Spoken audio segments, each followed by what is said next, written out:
Lecture du livre de l'Exode. En ces jours-là, Moïse exécuta tout ce que le Seigneur lui avait ordonné. La demeure de Dieu fut érigée, la 2e année après la sortie d'Égypte, le 1er jour du 1er mois.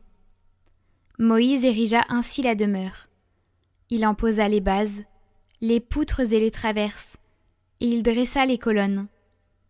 Au-dessus de la demeure, il déploya la tente et la recouvrit comme le Seigneur le lui avait ordonné.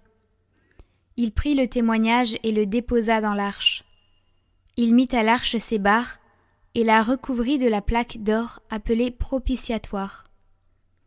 Il introduisit l'arche dans la demeure et posa le rideau pour voiler l'arche du témoignage, comme le Seigneur le lui avait ordonné.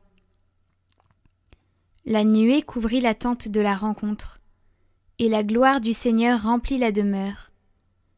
Moïse ne pouvait pas entrer dans la tente de la rencontre, car la nuée y demeurait, et la gloire du Seigneur remplissait la demeure. À chaque étape, lorsque la nuée s'élevait et quittait la demeure, les fils d'Israël levaient le camp. Si la nuée ne s'élevait pas, ils campaient jusqu'au jour où elle s'élevait. Dans la journée, la nuée du Seigneur reposait sur la demeure, et la nuit, un feu brillait dans la nuée, aux yeux de tout Israël. Et il en fut ainsi à toutes leurs étapes.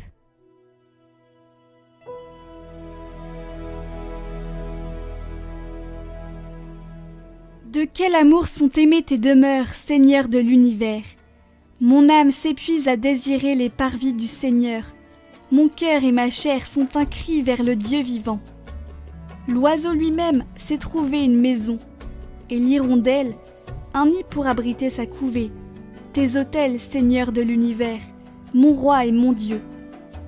Heureux les habitants de ta maison, ils pourront te chanter encore. Heureux les hommes dont tu es la force, des chemins s'ouvrent dans leur cœur. Oui, un jour dans tes parvis en vaut plus que 1000. J'ai choisi de me tenir sur le seuil, dans la maison de mon Dieu, plutôt que d'habiter parmi les infidèles.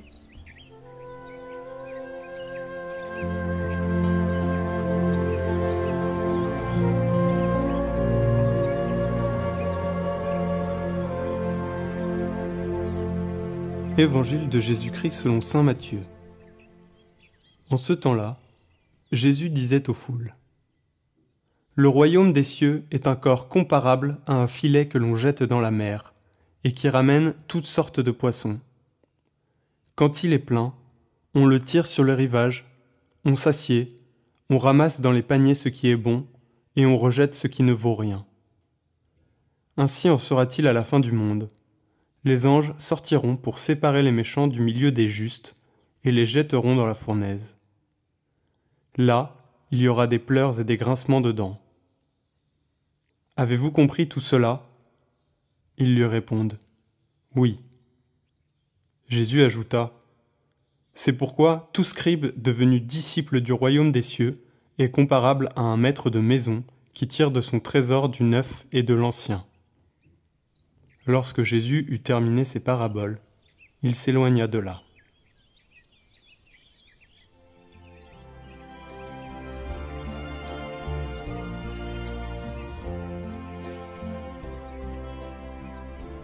Commentaire de sainte Catherine de Sienne.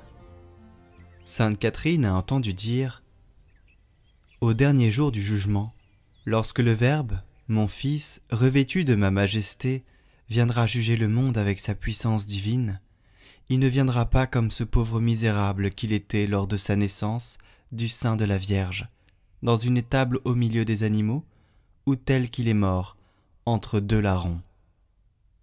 Alors, ma puissance était cachée en lui. Je lui laissais endurer comme homme peine et tourment. Non point que ma nature divine ait été séparée de la nature humaine, mais je le laissais souffrir comme un homme pour expier vos fautes. Non, ce n'est pas ainsi qu'il viendra au moment suprême. Il viendra dans la toute-puissance et dans tout l'éclat de sa propre personne. Au juste, il inspirera en même temps qu'une crainte respectueuse, une grande jubilation. Non pas que son visage change, son visage en vertu de la nature divine, est immuable, parce qu'il ne fait qu'un avec moi. Et en vertu de la nature humaine, son visage est également immuable, puisqu'il a assumé la gloire de la résurrection. Aux yeux des réprouvés, il apparaîtra terrible, parce que c'est avec cet œil d'épouvante et de trouble qu'il porte au-dedans d'eux-mêmes que les pécheurs le verront. N'est-ce pas ce qui se passe pour un œil malade? Dans le soleil brillant, il ne voit que ténèbres, alors que l'œil sain y voit la lumière. Ce n'est pas que la lumière ait quelques défauts, ce n'est pas le soleil qui change. Le défaut est dans l'œil aveugle. C'est ainsi que les réprouvés verront mon Fils dans les ténèbres, la haine et la confusion. Ce sera la faute de leur propre infirmité et non pas à cause de ma majesté divine avec laquelle mon Fils apparaîtra pour juger le monde.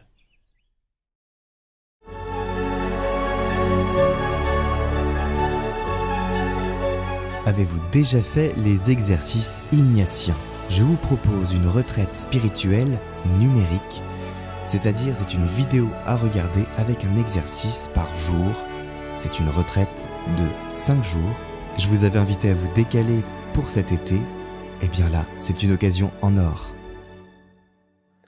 Bonjour à tous, je suis Benoît de Maintenan, jésuite, c'est-à-dire que je suis prêtre formé à l'école de Saint-Ignace de Loyola, qui a fondé les jésuites il y a maintenant presque 500 ans, il y aura l'anniversaire dans quelques années.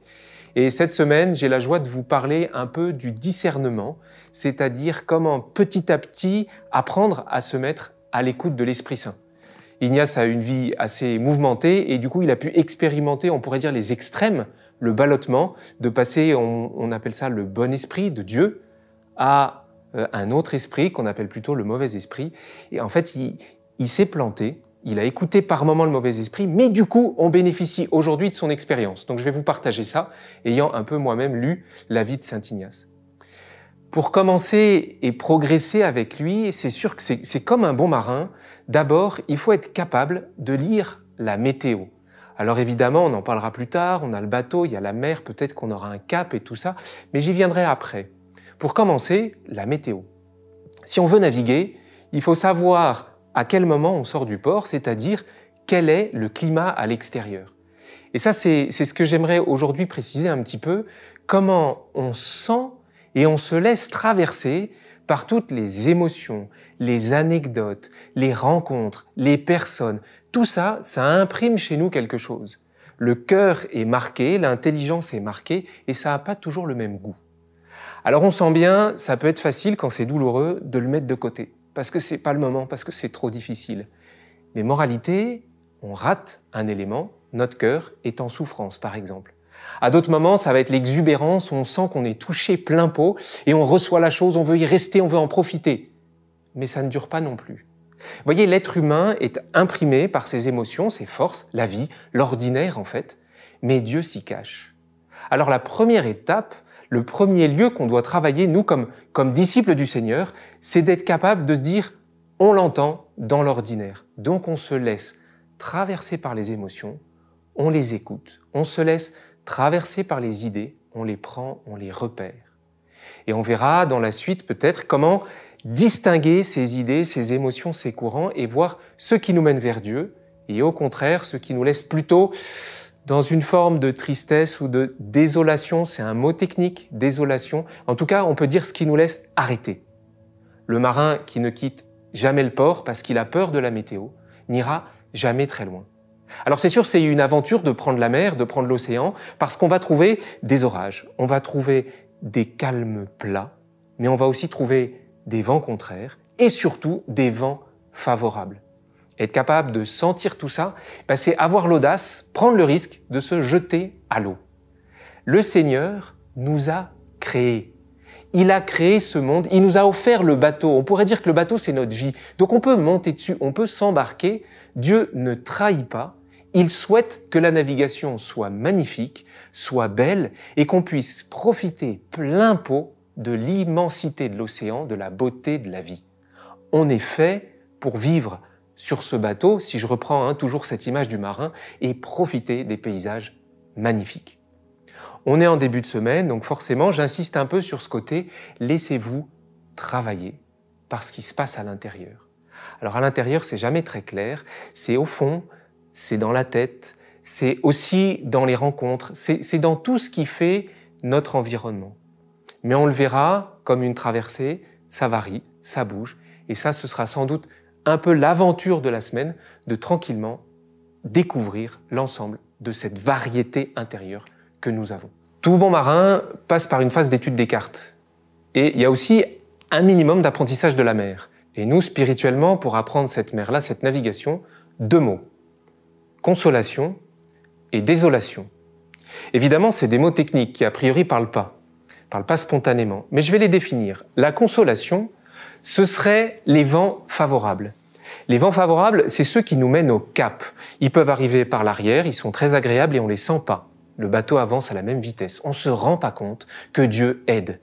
Mais les vents favorables, c'est parfois des vents de côté qu'on va prendre de manière un peu technique, mais ça reste un vent favorable parce qu'il nous pousse vers le cap. Donc la consolation, elle peut être agréable, le vent arrière, elle peut être plus difficile, mais toujours, elle fait grandir et avancer. En face, il y a les vents contraires, et de nouveau, faut les connaître, et on les étudie quand on est au port. Les vents contraires, c'est ceux qui m'empêchent d'aller vers le cap que je me suis fixé. C'est la tempête qui souffle dans tous les sens et empêche le bateau d'avancer. On range les voiles et on attend. La désolation, c'est également les vents de face. Cela, il faut avoir une stratégie pour continuer, se détourner en vue d'y revenir plus tard. La désolation, c'est le contraire de la consolation. C'est ceux qui ne m'aident pas à avancer vers le Seigneur. L'absence de vent peut sans doute aussi ressembler à la désolation. Pourquoi ? Parce que j'avance pas vers mon cap. Il se passe rien. Alors, c'est subtil. Imaginez que l'absence de vent vient juste après la tempête. Ça peut être le moment du repos. Donc ça peut aussi être de la consolation. De nouveau, ça permet de se dire, consolation ou désolation, c'est à moi de savoir lire la météo. L'absence de vent, si elle est repos, elle me permet de souffler, c'est Dieu qui offre ça, ce calme.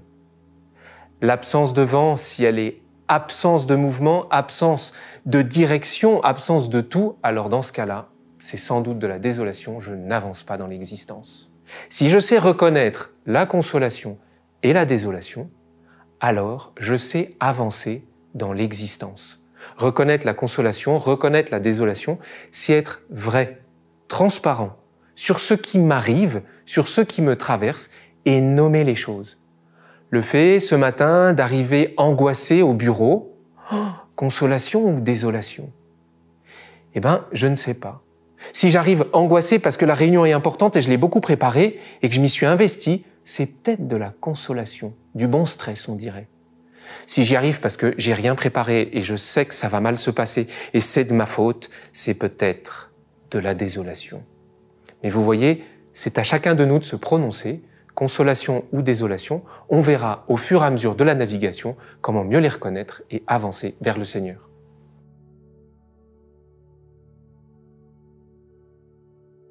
Retrouvez les autres exercices spirituels en lien en description et en haut à droite, ou sur notre chaîne Catéchisme et Enseignement.